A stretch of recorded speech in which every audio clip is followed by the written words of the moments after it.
Hey everybody, if you enjoy the podcast and the content that it provides, make sure you hop over and check out the all-new Strength Coach Network. The Strength Coach Network is the combination of the CVA SPS community and the Rugby Strength Coach community, bringing you what is sure to be the internet's leading resource for continuing education for strength and conditioning professionals. Combining these two resources has allowed us to bring some of the best content from some of the best minds in the world together for your one-stop shop to better improve the continuing education for not just yourself, but your entire staff. Bringing together all of the lectures from the Rugby Strength Coach community, along with the lectures exclusively done for the Central Virginia Sport Performance community, and all the lectures performed at the Central Virginia Sport Performance Seminar, make this an absolute must for performance coaches around the world. The world-class lectures at the Strength Coach Network are not all that you'll see as well.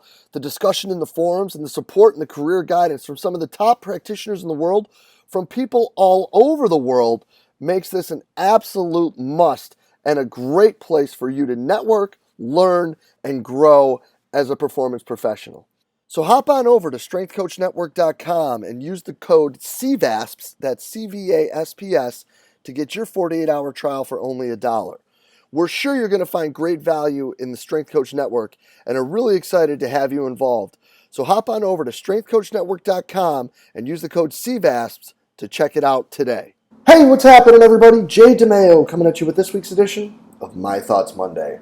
Today, guys, I kind of want to touch a little bit upon a topic that's making its way around the internet again of late, and that is the idea of sport-specific training, carryover, transfer, those sort of things. There's even been articles written where people have now started talking about how there is no such thing as sport-specific training because this, that, and the other reason. And I think that it's now become a little bit cooler to talk about transfer when it comes to speed via the weight room. Huge shout out to Tony Holler for that. I think that he's kind of, him, Chris Corfist, have really been leading the charge in that, I think, when it comes to just talking about making people faster and not just doing all this other stuff. But yeah, so I think that we need to talk about that a little bit because I think that there are some things that are totally being misinterpreted and totally being twisted when it comes to someone's agenda when it comes to these things. First and foremost, there's 100% forms of sport-specific training. 100%. There's training that is specific to sport. There's training that is specific to energy systems. There's training that is specific to the bioenergetic demands and the technical, tactical demands of sport to prepare them for practice and games better, specific movements in sport better. And if we didn't actually believe that and we didn't actually know that there are things that we can do to better sport form, then we would have absolutely zero role when it comes to actually helping athletes get better. Zero. Because we talk about the idea of injury reduction and this, that, and the third. Well, if that was really the case, then how come more people are getting hurt than they are? So we need to talk about really what we're doing and understanding that there is ways to improve sport form and there is ways to improve preparedness for the game. And that there are people that are doing very good work with this. And there are people that if you take a step back and you actually look at the things they're doing, you can actually take it and manipulate it, if you may, into how things work for you. Everybody that listens to this knows that Kier is one of my very good friends. And if you can get past some of the brashness of his Instagram posts at times, brashness, comedy, synonyms in this state, you can see that he's the prime example of someone that is dispelling this myth completely. You can build programming and exercise around the sport in order to provide the stimulus to elicit the adaptation required to increase their ability to perform. While you increase their ability to perform, you then will decrease their likelihood of injury because you've put them in situations where they are going to be stressed similar to not just practice, but competition, right? That's the whole idea of special exercises, right? You want to build strength in specific ranges of motion, specific muscle actions, at specific timing and speeds, I mean, all of those things what dynamic correspondence talks about. But it's not just looking at specific aspects when it comes to building strength exercises, but also conditioning exercises and evaluations.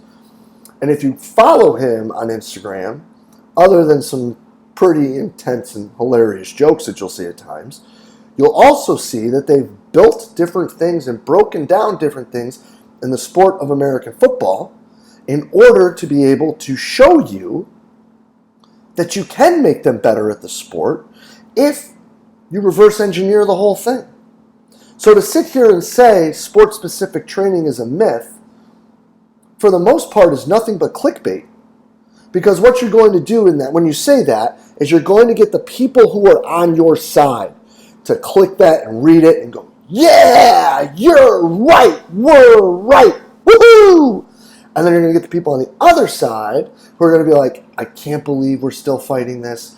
You can do this. Why are you still running 300-yard shuttles? Instead of taking a step back and actually looking at what someone's doing and seemingly having success early on with it, and looking at what you're doing and measuring how we can work that out in your situation. Another thing that he does really well is he sits here and he evaluates things that he thinks are going to have the greatest impact on sport form, right? Speed, and looking at specific strength measures and those sorts.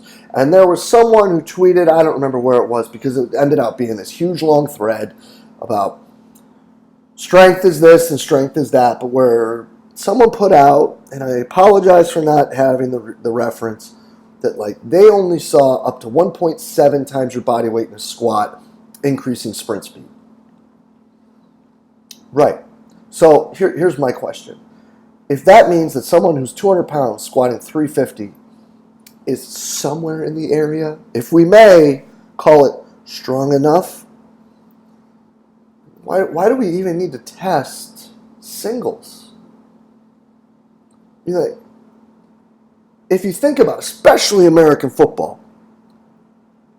a 300-pound lineman squatting 450 isn't that big of a stretch. That's something that should happen by sophomore year, hopefully, you would assume, right?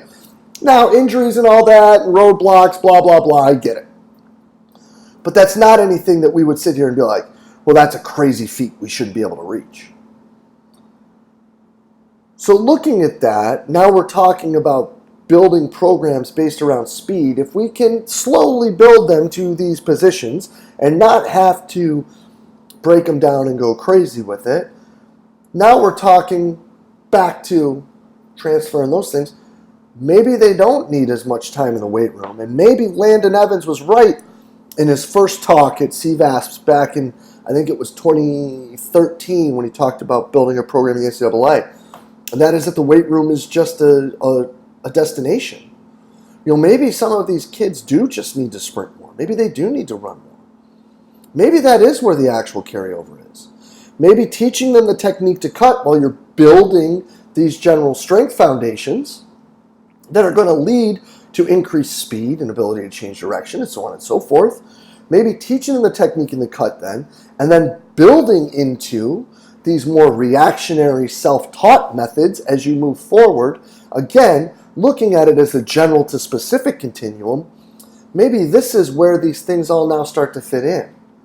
Now, I'm not just saying that because that's kind of how some of us have viewed this for quite a while. I'm saying that because when you look at it from the 15,000 foot view, right, and we've got 3 to 5 years with these kids, these student athletes, to build them, wouldn't we want to make sure that in that first year, if we are now establishing that somewhere in that area, 1.5 to 2 times body weight squat is where they need to be, and then after that, they're not getting faster just because they got stronger.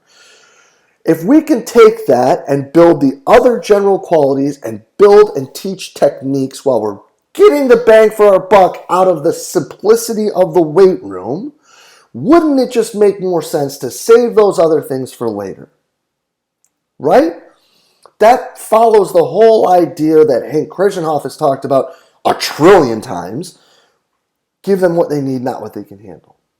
But instead, I think that we like to jump ahead. We like to move to all the cool, neat, and crazy things early on right away. Because for two reasons. One, the kids like it. It's a lot more fun than teaching technique work, right? And two, we like it. Teaching technique work can be boring as hell. It can suck. It's repetitive. It's the same thing over and over and over and over. But you know what? Isn't that what sports skill is? Teaching and repeating and practicing and building. And then when you build on it, increasing speed, increasing demands, increasing challenges, increasing competitiveness, increasing distractions, reactions, whatever it may be, to make it more game realistic, to increase their ability for these skills to show up properly in the game.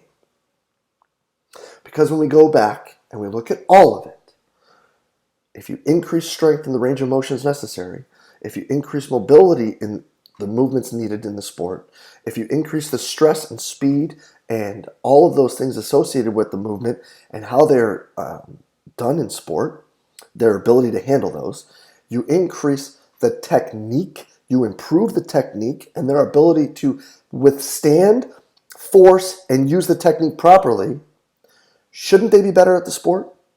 And shouldn't they have a decreased risk of injuring themselves in the sport? Now, neither of which are 100%. Of course, we know that. But to sit here and just say, keep getting stronger, keep getting stronger, keep getting stronger, keep getting stronger, or the weight room sucks, the weight room sucks, the weight room sucks, is naive in both ends. There needs to be the general buildup. There needs to be things that are connected. There needs to be technical mastery, and then things need to be advanced. And then you get into the fun stuff of looking at how we can improve specific actions, and that's where the weight room can come in again. Looking at eccentric load, looking at high-speed eccentrics with things like the K-box, where I've talked about where we've had a lot of fun and a lot of success with some of the guys with cutting and change of direction, doing different exercises. Chris Corfist talked about some really cool stuff that they're doing when they were talking initially about heel elevated type lifting, and things like that, But instead, we want to go straight and have a kid who's a 6'10", 6'11 freshman who can barely squat the barbell doing all these crazy reactionary type drills. Slow down. Let the kid develop.